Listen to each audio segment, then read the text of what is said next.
There's been a lot going on at Sheffield United, both its transfer window, that's natural, and obviously the stuff to do with the takeover.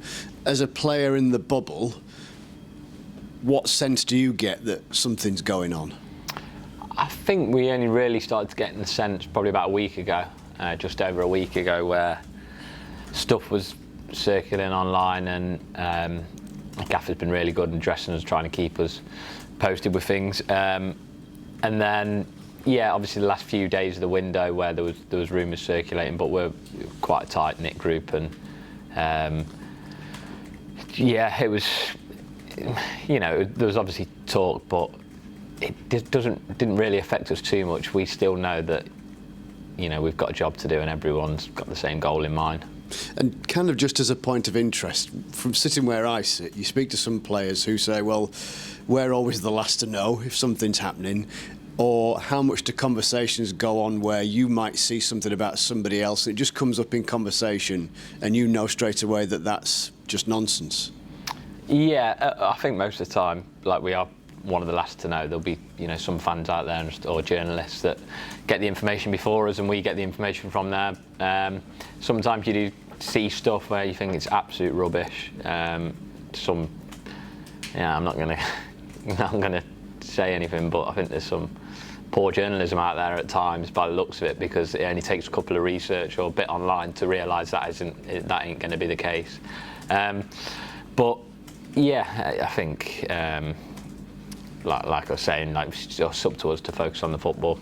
And I would imagine from a general point of view, because speaking of sort of speculation, it generally fell on the head and shoulders of two players during this window, so to that extent perhaps a little bit more stable, but it could be destabilising, couldn't it, if you as an individual maybe are wondering what they're thinking upstairs, or whether you might move on at the bell at the last minute and you're playing at the other end of the country.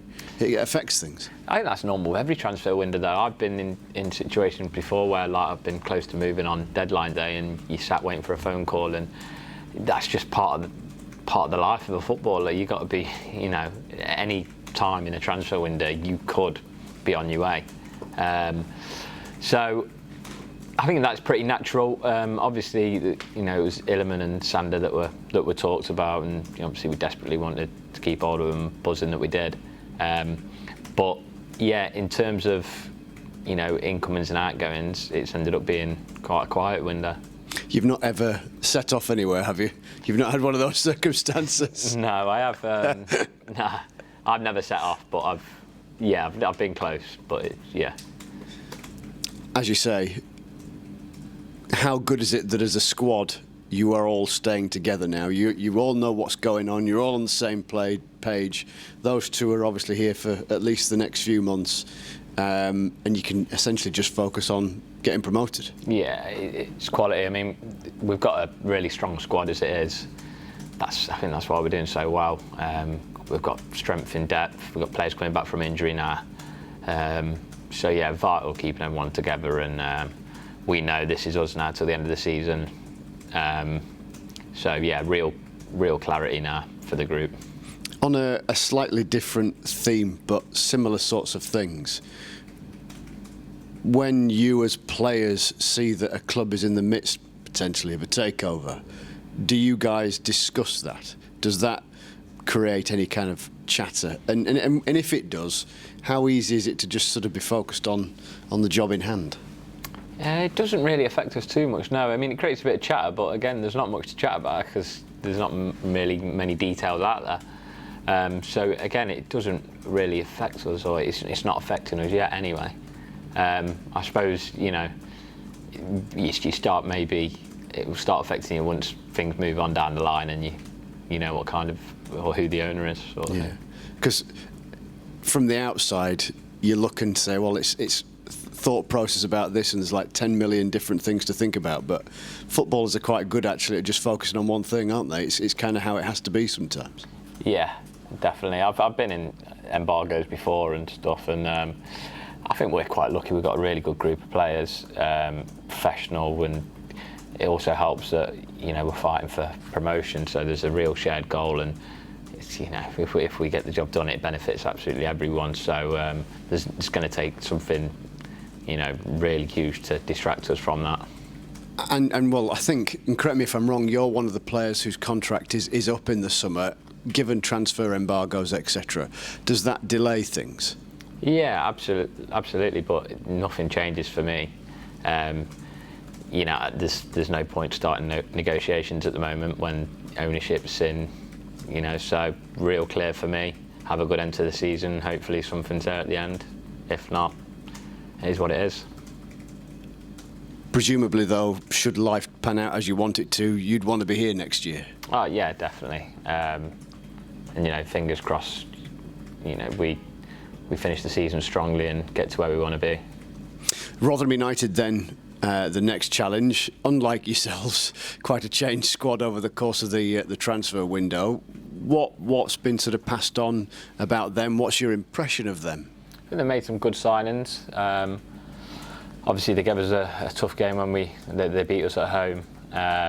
We weren't completely firing that day, and they made it really tough. And I think they've picked up a couple of decent results recently by playing fairly direct or long balls, but have runners off the ball. So it's going to be again a battle. We need to sort of try and win that battle and then play our game. That's what we've been working on really. Yeah, they're a good team at trying to win it high up the pitch, aren't they? There's a facet of what they want to do. Yeah, definitely. As soon as they lose it, they'll look to try and win it back. So it's up to us to have composure and try and play through that. But yeah, there's no doubt about it, it's going to be a tough game. There are many different layers to this, the derby element being one. It's going to be a sellout at the New York Stadium and obviously a huge crowd at Bramall Lane earlier in the season. But is there a part of maybe the psychology here? There's a reason Sheffield United are 12 points clear and in second in the table, and there's a reason why Rotherham aren't, and it's about sticking your chest out and sort of demarking that down. Proving that? Yeah, I think so. I think that's going to be the case for a lot of the games this season. We've got to remind ourselves that we are where we are for a reason, and almost go out there and play with confidence. Even if something does go against us in the game, just all stay together and try and play as well as we can.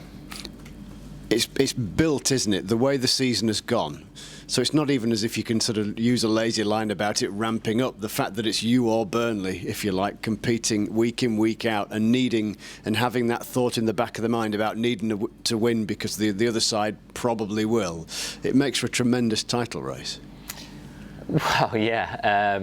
But, we've still got teams chasing us behind them. We know we've got some tough games coming up. But, yeah, having an early kick-off is always good. So try and get the points on the board and then watch the rest of the football. We've got potential to do that this weekend.